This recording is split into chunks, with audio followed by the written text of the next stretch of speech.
CMI presenta Pregunta a Yamil. Muy buenas noches. Los ex dirigentes de las antiguas FARC, encabezados por Rodrigo Londoño, alias Timochenko, le enviaron hoy al presidente de la República una carta donde le piden recibirlos para formularle algunas quejas sobre la marcha del proceso de paz. Hacen críticas concretas sobre ciertas actitudes de la Jurisdicción Especial para la Paz que les preocupa. Por eso nuestro invitado esta noche es el doctor Roberto Carlos Vidal, quien es presidente de la JEP, Justicia Especial para la Paz. Gracias, doctor Vidal, por aceptar nuestra invitación. Buenas noches, Yamil. Básicamente, Timochenko y los demás ex líderes de la FARC se quejan contra ustedes. En esencia, y para no leer el documento, ¿cuáles son las quejas y las respuestas suyas que hacen los ex miembros, ex dirigentes de la FARC a la gestión de ustedes? Mire, sin duda con ocasión de la visita del Consejo de Seguridad de Naciones Unidas esta semana al país, haciendo seguimiento del cumplimiento de los acuerdos, es que aparece esta manifestación de los firmantes, poniendo de presente sus objeciones. Parece, dice usted, que aprovechan la presencia del Consejo de Seguridad de la ONU para formular estas quejas. Sí, claro, y es una preocupación, en mi opinión, o una manifestación legítima, en cuanto ellos son firmantes del acuerdo y el acuerdo fue depositado ante el Consejo para que le haga acompañamiento y seguimiento. Es la ocasión para hacerlo. Pero claro, respecto de las objeciones que se presentan allí sobre el trabajo de la jurisdicción, pues nosotros nos apartamos de ellas en puntos claves. Tal vez el más importante, Yamil, que las reúne todas. Y es el logro más concreto y más importante de los acuerdos en términos institucionales ha sido la consolidación de la Jurisdicción Especial para la Paz, haciéndole justicia a la Comisión de la Verdad que terminó su labor, haciéndole justicia también a la unidad de búsqueda de personas dadas por desaparecidas, pero la institucionalidad de la jurisdicción creemos que ha sido un factor fundamental de estabilización de los acuerdos. Pero a ver, mire, una queja concreta de los antiguos miembros del secretariado de las FARC. A la fecha, bajo esta serie de errores e incumplimientos graves,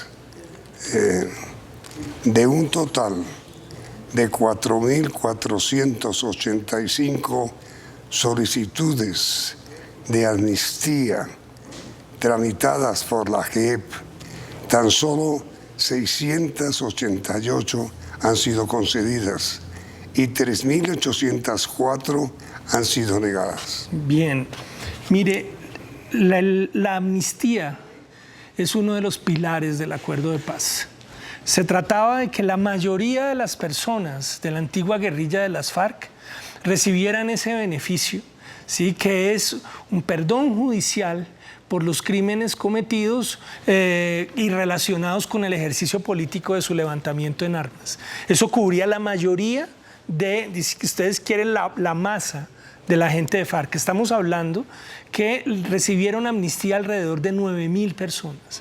La mayoría de esas amnistías, 7.000, se hicieron por decretos presidenciales que emitió el mismo presidente Santos, terminando tan pronto se firmaron los acuerdos. Claro, es que la paz consistió en eso. Exacto. En amnistiar.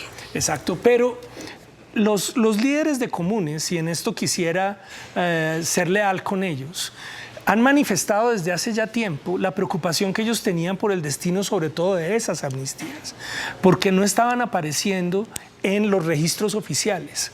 Muchos de los antiguos guerrilleros amnistiados no podían salir de sus lugares de habitación porque los detenía la fuerza pública, porque no constaba que habían sido sometidos o habían sido beneficiarios de amnistía. Y si abandonaban el sitio los ponían presos inmediatamente, porque usted aparece aquí. O los asesinaban. Sí, pero en este caso los ponían presos y tenían muchos problemas. Eso nos llevó, de la mano de Naciones Unidas en la JEP, a hacer una investigación sobre qué es lo que estaba pasando. Y efectivamente, buena parte de esa información de las amnistías administrativas que concedió el gobierno estaba refundida dentro de los meandros de la administración pública y no llegó a los lugares donde debía llegar. Y en eso hay una preocupación real de la gente de las FARC, y es que el proceso de amnistía, que debió ser rápido y fluido, se volvió engorroso, complejo, y se afectó de una manera muy importante a los antiguos guerrilleros. ¿Y por qué se volvió engorroso y complicado? Mire, es materia de investigación de las autoridades y de los organismos de control, pero lo cierto es que la información no llegó donde debía estar, y el efecto fue que muchos de esos guerrilleros no pudieron disfrutar de amnistías que estaban concedidas desde el 2018 fácilmente, y no habían podido ejercer sus derechos. De hecho, en este momento estamos comenzando con nuestra sala de amnistía y de la mano de la Oficina del Alto Comisionado para la Paz, hacer un proceso de nueva notificación, de ir a cada uno de los territorios donde estaban esos antiguos guerrilleros y decirles: usted estuvo amnistiado, usted tenía unos beneficios. Esa gente ni siquiera tenía que venir a la JEP. Pero mire, doctor Vidal, ¿hasta dónde hubo colados? Mire, el otro problema que tuvimos es que la ley permitió que cualquier persona fuera a la JEP a solicitar amnistía. Y de ahí sale esa cifra de 4.000 personas, de las cuales fueron sometidas a investigación por parte de la JEP, de mis colegas de la sala de amnistía, lo cual les ocupó una cantidad de tiempo para encontrar que eran lo que usted está llamando colados, personas que no pertenecían a las FARC, que no tenían derecho a los beneficios y que fueron rechazados. La JEP se ha caracterizado por ser muy estricta, sumamente estricta, en la revisión de los requisitos de las personas que reciben los beneficios. Es decir, esta afirmación que hacen los antiguos jefes de las FARC es cierta, pero la explicación es que es cierta porque muchos trataron de colarse sin haber sido sin tener el derecho de la guerrilla. Exacto, sí, señor. Otra de las críticas tiene que ver con los asesinatos que han ocurrido, doctor Vidal, a firmantes de los acuerdos de paz. Sí. Y ahí nuevamente coincidimos en el problema, pero no en las razones que ellos exponen. El problema es real y es muy serio. Entre la firma de los acuerdos y enero de este año se han asesinado más de 400 firmantes de los acuerdos. Eso es gravísimo. Que también lo denunciamos. Es gravísimo y es una preocupación que compartimos con los firmantes. Ahora, pero sobre este punto de los asesinatos de los firmantes del acuerdo de paz, lo que uno se pregunta es: ¿ustedes sí tienen que ver con eso? Sí, esa no es una obligación nuestra, sí. pero mire esto. Sin ser una obligación nuestra, es obligación de la fuerza pública, de los organismos de seguridad. Nosotros abrimos un proceso que se llama medidas cautelares, que es órdenes que da, eso está a cargo de una sección de la jurisdicción, la sección de ausencia de reconocimiento, ha dado órdenes a la fuerza pública, al ejército, a la policía, a la Unidad Nacional de Protección, para que intensifique las medidas de protección de esos firmantes, ¿sí? Incluso nos estaban explicando los colegas que cuando, por ejemplo, la Unidad Nacional de Protección les dijo que no podía aumentar la protección porque no tenía dinero, los colegas de la JEP llamaron al Ministerio de Hacienda y dieron órdenes para que el Ministerio de Hacienda remitiera los fondos para poder hacerlo. Gracias a eso se ampliaron los mecanismos de protección. Con eso lo que le digo es: esa no es una obligación de la JEP, pero es una preocupación de la JEP. Para nosotros la protección de los derechos de los comparecientes es sumamente importante. Por eso sentimos que no se compadece con nuestros esfuerzos en la carta atribuir la responsabilidad por esa inseguridad a la JEP, cuando es un asunto mucho más estructural en el Estado y en el que nosotros más bien hemos contribuido. Pero, a ver, miren, uno de los acuerdos que logró el expresidente Santos cuando logró la paz del país es obtener de parte de las Naciones Unidas una verificación de la marcha de los acuerdos. Sí, señor. Por eso acaba de regresar, de venir a Colombia, el Consejo de Seguridad de la ONU, que estuvo además reunida con usted. Sí, señor. ¿A qué conclusiones llegaron en la JEP luego de esta reunión con el Consejo de Seguridad de la ONU? Bien, mire, el Consejo de Seguridad es si quiere, la autoridad más importante de las Naciones Unidas y en el mundo. Claro, ellos están encargados ni más ni menos que de garantizar la paz en el planeta. Ellos hacen seguimiento a todas las guerras, a todos los conflictos y a los procesos de paz. Es el oficio del Consejo de Seguridad. Vinieron todos sus miembros y los recibimos en la plenaria de la JEP, todos los magistrados. Es muy interesante que en la perspectiva que estos señores y señoras tienen, que es una perspectiva comparada, ¿sí? Esta es la gente que está enfrentando el tema de Gaza, el tema de Ucrania, ¿sí? Los temas de las guerras en África. Y ellos nos dicen, mire, las palabras que usaron fueron muy interesantes. Nos dijeron, los felicitamos porque ustedes mantienen Colombia, no la JEP, Colombia, mantiene el espíritu de búsqueda de la paz, ha creado instituciones para buscarla y sigue haciendo esfuerzos negociados por conseguirla. Y eso, en el contexto de este mundo lleno de guerras, tiene un valor inmenso. Y yo creo que es un valor que la nación colombiana no ve, que es nuestro enorme esfuerzo por construir la paz, que por supuesto no es fácil, tiene muchos problemas, pero que es reconocido por todo el mundo. Ustedes, doctor Vidal, en el Tribunal de Paz, la JEP, tienen un término de 7 años, ¿ves? Sí, señor. Sí, señor. Y termina su gestión. Sí. ¿Llevan ya 3, 4? Sí, nos quedan... Nosotros originalmente teníamos 10 años para hacer teníamos 10 años para hacer las investigaciones y 5 años más para terminar los juicios. Este es un tribunal de 15 años. Oh. 15 años en términos personales parece mucho, pero institucionales es mínimo. De esos años hemos ya utilizado 6. Y para las investigaciones en concreto nos quedan 2 años para hacer 11 macrocasos, que es uno de los temas incluso que preocupa a las personas de las FARC. El año pasado la JEP terminó de abrir sus macrocasos, que son 11, de los cuales más o menos 5 hace investigación sobre actividades de las FARC. Mire, doctor Vidal, en la mencionada carta de los dirigentes, exdirigentes de la antigua FARC, hay esta frase. En algunos casos aseguran que la JEP en este momento es la principal causante del aumento de las filas de los grupos armados ilegales y de la violencia.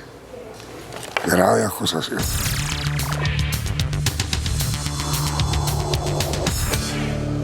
¿Cuál es su opinión sobre esa afirmación de las antiguas FARC? Pues coincido con usted que es una afirmación muy grave y que a nosotros nos parece inadmisible. E inadmisible porque con mucho conocimiento de causa entendemos que fenómenos como la reincidencia o la disidencia de miembros de la antigua guerrilla tienen una complejidad muy grande, ¿sí? Tiene que ver con la emergencia de nuevos grupos, tiene que ver con situaciones regionales, tiene que ver con dinámicas de violencia. Pero yo creo que de manera alguna puede atribuirse a los procesos de la JEP esa reincidencia. ¿Y por qué además se lo digo con conocimiento de causa? Mire las cifras que nosotros tenemos. Tenemos 9.000 personas sometidas a la jurisdicción, ¿sí?, fácilmente el 90% de esas personas han cumplido sus compromisos. Nosotros tenemos bases de datos con direcciones, ¿dónde están? Y esas personas siguen atendiendo sus compromisos. La deserción y la reincidencia son realmente mínimas y es una de las cosas que ha observado el Consejo de Seguridad. ¿Sí? El proceso colombiano se caracteriza por un margen bastante pequeño de reinserción, de reincidencia o disidencia. Entonces, por supuesto que no compartimos esa afirmación y mucho menos que se pueda atribuir a la labor legítima en derecho que realiza la JEP. Y la delegación que acaba de reunirse con ustedes de las Naciones Unidas, ¿estuvieron de acuerdo con esta conclusión? Mire, ellos lo que afirmaron era que habían entendido bastante bien la dinámica del tribunal y de cómo funcionaba. Le estoy hablando de personas que son expertas en que teníamos preguntas sumamente concretas sobre el tipo de cuestiones que realizábamos, preguntas sobre nuestros casos, sobre el tipo de investigación y sobre cuestiones como los máximos responsables y los casos más graves y representativos. Ellos reconocieron en la JEP no solo que la JEP está funcionando, que eso pues creo que es muy importante, sino que hoy en día, y esto es dicho por ellos, la JEP constituye un modelo de estructura judicial que podría replicarse en otros procesos de paz en el mundo. Pero hay una cosa que no se entiende, doctor Vidal. ¿Por qué por primera vez las antiguas FARC se alejan un poco de la JEP? Porque hasta el momento siempre se haya oído comentarios más o menos satisfactorios cuando hablaban sobre la JEP en las antiguas FARC. ¿Qué fue lo que deterioró esas relaciones? Mire, primero yo no estoy tan de acuerdo con que haya un deterioro más allá de la carta. Porque no, pues esa carta... No, es que se lo digo, esa carta está ahí, pero el 100% de las personas de las antiguas FARC sometidas a la JEP han reconocido su responsabilidad, lo que quiere decir que están sometidas al proceso, están avanzando y están entrando perfectamente en lo que estamos haciendo. ¿Y entonces qué sentido tiene esta carta? Sí, mire, yo le atribuyo el sentido de la voz que quiere levantar comunes o la organización que representan los firmantes en el contexto de la visita del Consejo de Seguridad de Naciones Unidas y por supuesto una cuestión que también está pasando. Le reitero, los aportes de verdad de la jurisdicción también están esclareciendo situaciones que no eran conocidas antes y que comprometen no solo al caso de las antiguas FARC, también a miembros de la fuerza pública y terceros. Y eso yo creo que genera mucha tensión. En algún momento, recientemente en diciembre, decía el presidente Santos en una conmemoración del acuerdo de paz, y yo creo que tiene razón, decía, algo estará haciendo muy bien la JEP cuando de lado y lado de las partes que ellos están juzgando hay preocupación por sus alcances. O sea, nosotros estamos primero siendo muy simétricos, siendo muy neutrales, muy rigurosos en nuestra investigación, pero la investigación sí está mostrando la gravedad del delito en el conflicto armado. Pues, a ver, doctor Diana, es que hasta el momento, en general, el país tenía una muy buena idea de la JEP, en el sentido de que el tribunal estaba funcionando. Pero de pronto aparece esta carta de los antiguos miembros del Consejo Mayor de las FARC que no tiene explicación, porque frente a la creencia general de que el tribunal estaba funcionando bien, aparece después este documento con el agravante, doctor Vidal, de que desconocen su existencia, sino se dirigen directamente al presidente. Sí, señor. Creo que ahí también hay una actitud que nosotros vemos y registramos con mucha reserva respecto de esa carta. Y es lo siguiente, allí la posición que reclama los miembros de la antigua guerrilla es la de firmantes del acuerdo. Es la gente que se sentó en La Habana, el gobierno y las FARC, a diseñar el acuerdo, lo que ellos se imaginaron, las expectativas que tenían, lo que ellos creían. Pero ese acuerdo fue introducido a la Constitución Política y en la Constitución Política se creó la jurisdicción. Nosotros no respondemos a la mesa de La Habana, no respondemos a las partes negociadoras, nosotros solo como autoridad judicial respondemos a la Constitución Política y a sus autoridades. Y yo creo que ese es un error en el que se puede estar incurriendo, que se pueden sentar quienes negociaron el acuerdo a decirnos cómo nosotros lo aplicamos. Y eso en este momento es absolutamente independiente.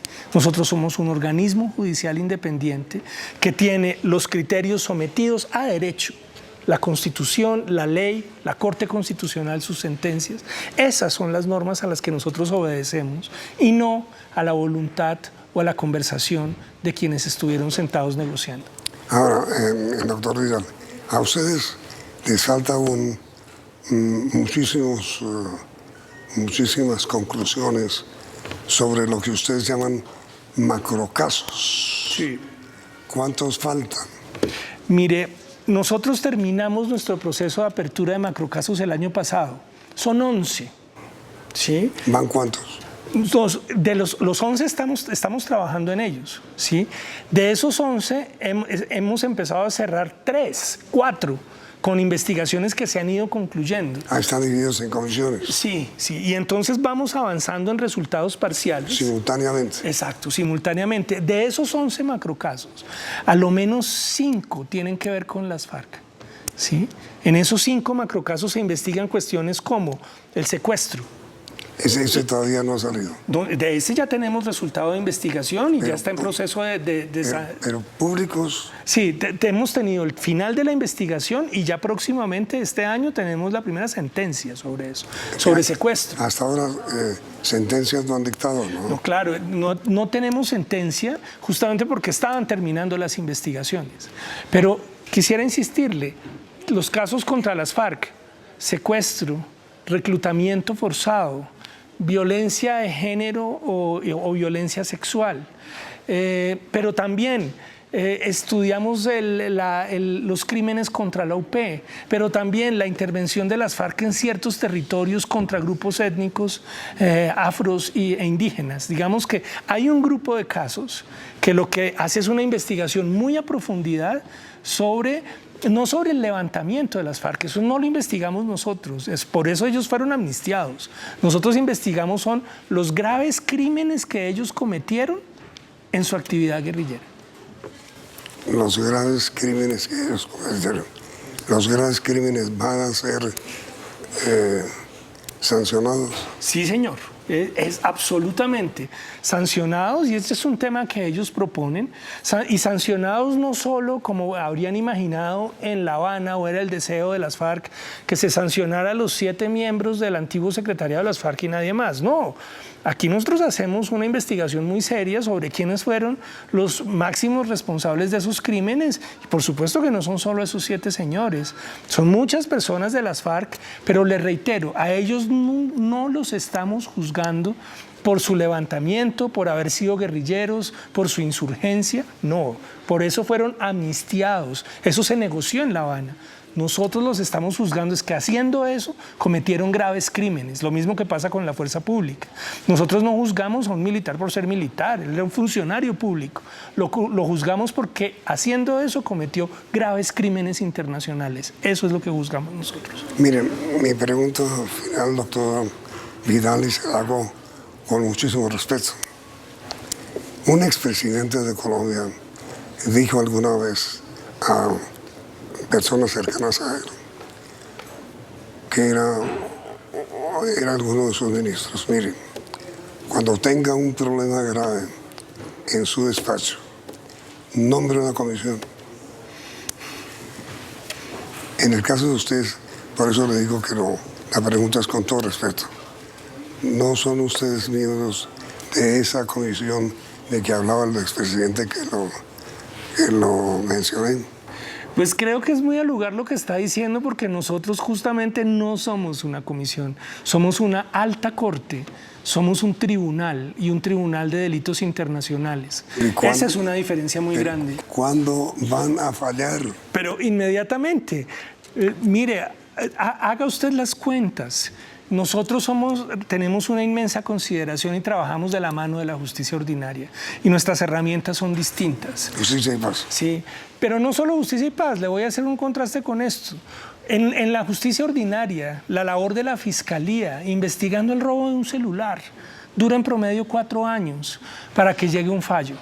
Nosotros en 6 años hemos producido resultados de investigación solo para comenzar sobre 20.000 secuestros, sobre 6.000 falsos positivos, en 6 años. Entonces, creo que soy uno de los convencidos de que el trabajo que estamos haciendo es un trabajo célere, eficiente y que estamos mostrando resultados. ¿Cuándo saldrá el primer gran fallo? La primera sentencia sale a mediados de este año, que tiene que ver con el caso 1, justamente sobre las FARC. Bueno, doctor Vidal, muy amable por haber aceptado esta invitación y le deseamos mucha suerte en el porvenir con los fallos que el país espera. Muchas gracias. A usted, doctor Vidal, muy amable. Y a ustedes, televidentes, gracias por la sintonía y los invitamos a continuar aquí en Noticentro 1 CM. CMI presentó Pregunta a Yamil.